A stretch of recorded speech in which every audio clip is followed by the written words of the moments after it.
Hi, Jonathan York, my financial partners, looking at investment markets. Earnings season still in full swing in the US. Certainly the standout from last week was Meta, the old sort of Facebook. That really was a pretty impressive set of results.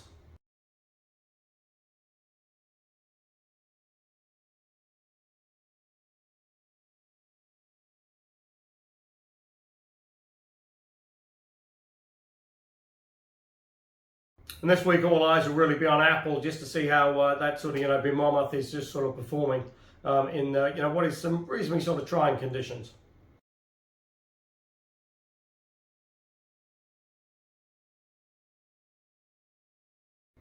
Now, over the weekend, First Republic, the bank, the sort of trouble was taken over by JP Morgan. And that was hoped that would sort of bring to an end the sort of pressures on the regional banks, but it appears to be continuing. PacWest, the latest in the firing line, their share price was down 20-odd%.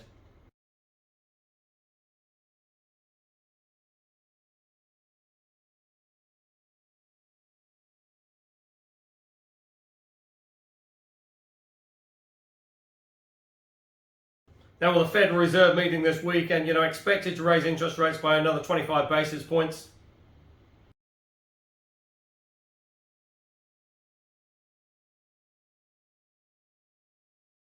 And if they did hike, that would then be 5 percentage points that they've increased interest rates in the last 15 months.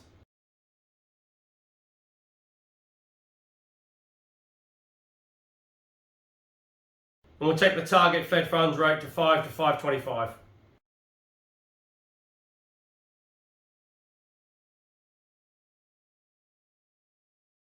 But with the regional banks under pressure, interestingly, the 10-year has come back quite aggressively over the last couple of days.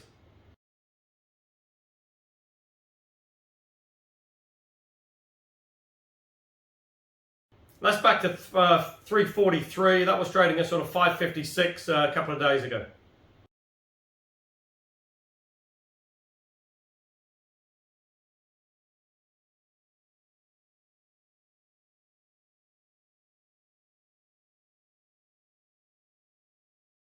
Because certainly in the US, inflation does appear to be on a downward path. It's certainly come off a long way from its peaks of last June.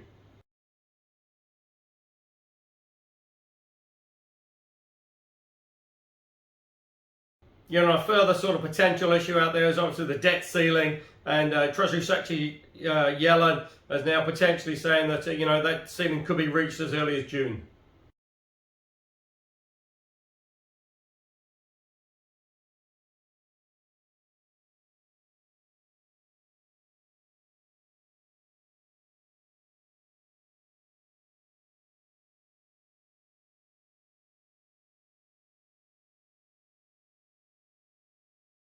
But having said that, May was a pretty reasonable month for US equities. The Dow was up just over 2.5%.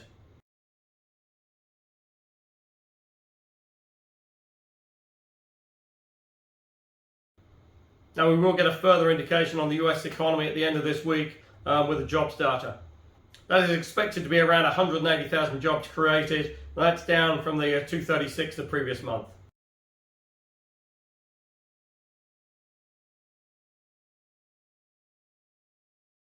Now, on the back of the concerns over the US economy, oil has backed off quite aggressively again over the last couple of days, currently just trading above $71 a barrel.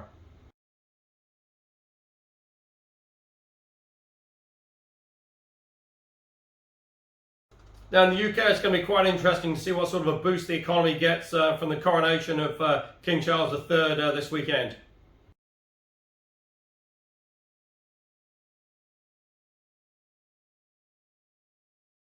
Because obviously, certainly there's been a major influx of sort of tourists and people coming to see that event, and it's just going to be interesting to see what sort of impact it has on the economy. Because certainly, obviously, the economy is still facing a few major sort of issues in terms of sort of industrial action, etc.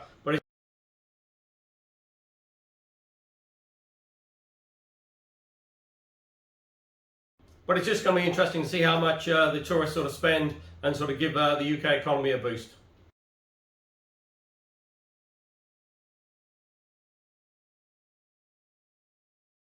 Still quite a bit of unrest in Europe, and the May Day sort of celebrations turned pretty ugly in sort of France and Germany.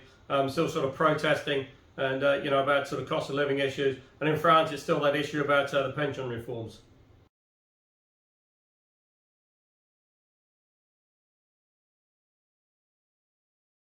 But again, in Europe now starting to head into those sort of summer months, and again that the European economies, certainly the southern European economies, will be looking for a big boost from the tourist spend.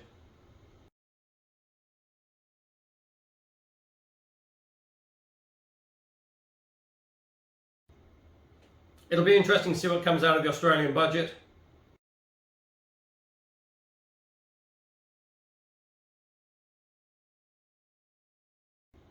But also as well, the recent reforms that have sort of been announced for the Reserve Bank of Australia now would be interesting to see how this sort of affects policy. They're now going to have a policy committee that will just have the governor and the Reserve Governor on there, and then 7 other elected officials.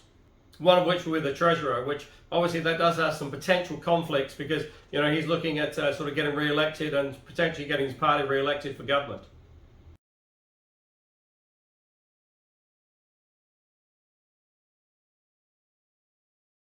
So the question then is, will the decisions in terms of interest rates be made on sort of economic grounds or on political grounds to get re-elected?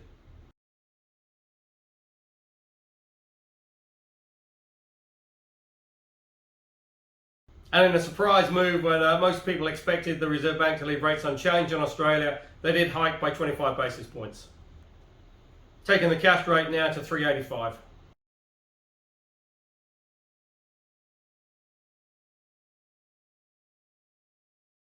But in terms of the global central banks, that's still way below most of the global central banks.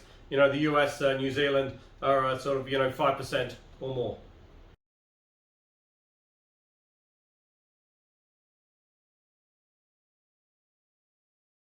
Here in New Zealand as well, looking to see what's going to come out of the budget. It's just going to be interesting because potentially there's not a lot to be given away there, and we are obviously in an election year as well.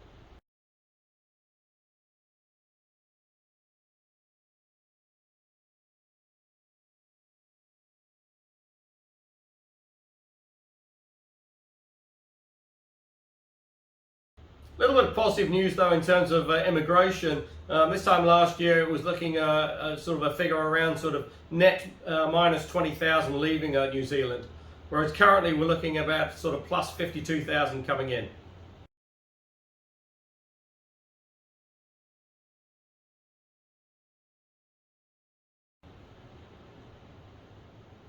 Now that should obviously be positive for the economy because those people coming in, they're sort of trade and skilled people that sort of filling the job vacancies in terms of the green list.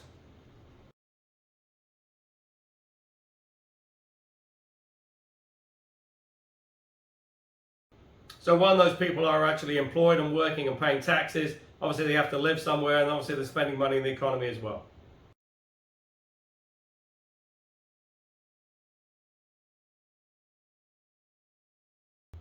But also as well, the big question is, will the Reserve Bank increase interest rates again?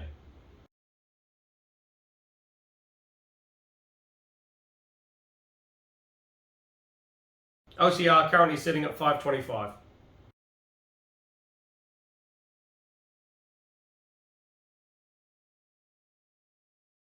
Now it's interesting, house prices continue to fall, but now starting to see potentially a little bit of a sort of plateau. And if those immigration figures do hold up, then you would expect house prices to certainly look to plateau and potentially look to gradually sort of increase over the next sort of 12 months as that sort of demand supply imbalance still sort of kicks in.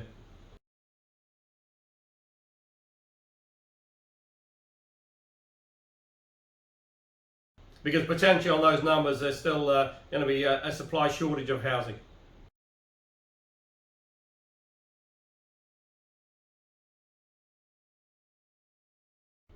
Now obviously pretty important to be checking those KiwiSaver balances just to make sure you contributed enough to get the government contribution.